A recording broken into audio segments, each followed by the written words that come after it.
Vou imaginar um cenário: bolsas de valores despencando, crédito sumindo do mercado e investidores vendendo absolutamente tudo. No meio desse caos, uma pergunta fica no ar. O Bitcoin, ele afunda junto com todo o resto ou ele se torna uma oportunidade única? Vamos explorar justamente isso, como a fraqueza inicial dele pode, na verdade, esconder uma força surpreendente. Essa é a questão de US$ 1 milhão, não é? Em um momento de pânico financeiro global, o papel do Bitcoin é um dos maiores paradoxos do mercado. Para a gente conseguir entender a resposta, primeiro a gente precisa entender a natureza da própria crise. Tudo começa com essa primeira onda de pânico. É uma fase que derruba quase tudo, sem distinção. E o motivo tem um nome: liquidez.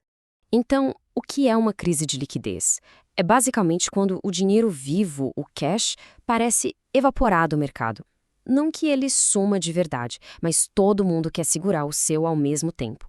As empresas precisam de caixa, os fundos precisam desmontar posições, e a pergunta do mercado muda de o que eu quero comprar para o que eu consigo vender agora. Essa analogia é simplesmente perfeita para descrever o que acontece. Numa corrida desesperada pela saída, ninguém para avaliar a qualidade do ativo. A única coisa que importa é a velocidade com que ele pode ser transformado em dinheiro. É um movimento de pura sobrevivência. E aqui está o ponto crucial. No começo, o mercado vende o que é líquido.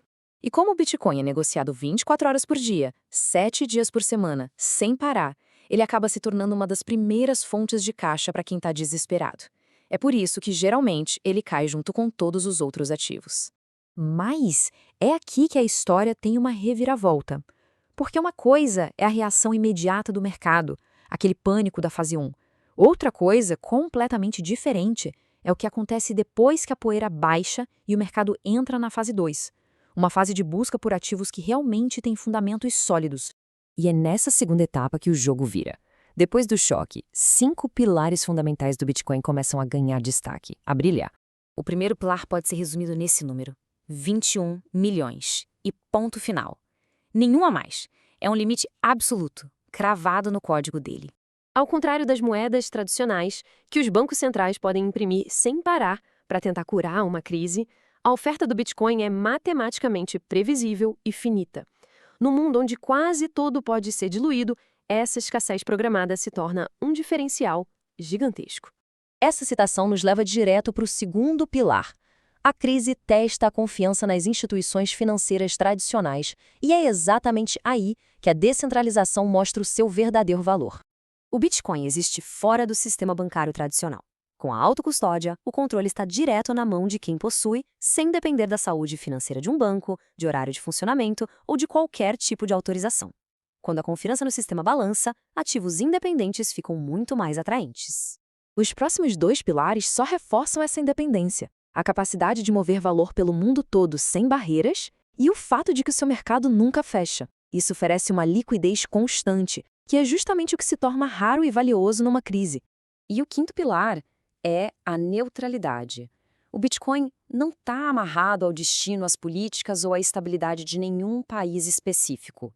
Isso posiciona como uma alternativa muito interessante quando a confiança nas moedas e nas dívidas dos governos começa a ruir. Mas calma, é preciso ter uma visão equilibrada. Apesar de todas essas vantagens, o Bitcoin não é uma solução mágica, não é um escudo. Ele continua sendo um ativo extremamente volátil e pode sim sofrer quedas bem fortes, especialmente no início de uma crise. A dinâmica fica bem clara aqui. No curto prazo, a gente vê pressão de venda, correlação com outros ativos de risco, muita volatilidade. Mas no médio e longo prazo, se a resposta para a crise for mais impressão de dinheiro, mais dívida, aí a tese do Bitcoin como uma reserva de valor alternativa se fortalece de uma maneira imensa. Então, depois que o pânico inicial passa e as consequências daquelas medidas de resgate começam a aparecer, a pergunta é: para onde o capital vai correr? É nesse momento que aqueles pilares da resiliência do Bitcoin começam a brilhar de verdade. A oferta limitada, a independência do sistema, a portabilidade global, a liquidez constante e a neutralidade soberana. Tudo isso se torna extremamente valioso num mundo que está perdendo a confiança nos seus próprios sistemas. E aqui está talvez a ideia central de toda essa análise. O verdadeiro papel do Bitcoin numa crise não é proteger contra o impacto inicial, mas sim proteger contra os efeitos colaterais da solução que os governos adotam, ou seja, a desvalorização da moeda. Isso tudo nos deixa com uma última pergunta para refletir. Num cenário onde as próprias fundações do sistema financeiro tradicional são abaladas, a busca por alternativas se intensifica. A questão, no fim das contas, não é se o capital vai procurar uma saída, mas sim para onde ele vai correr.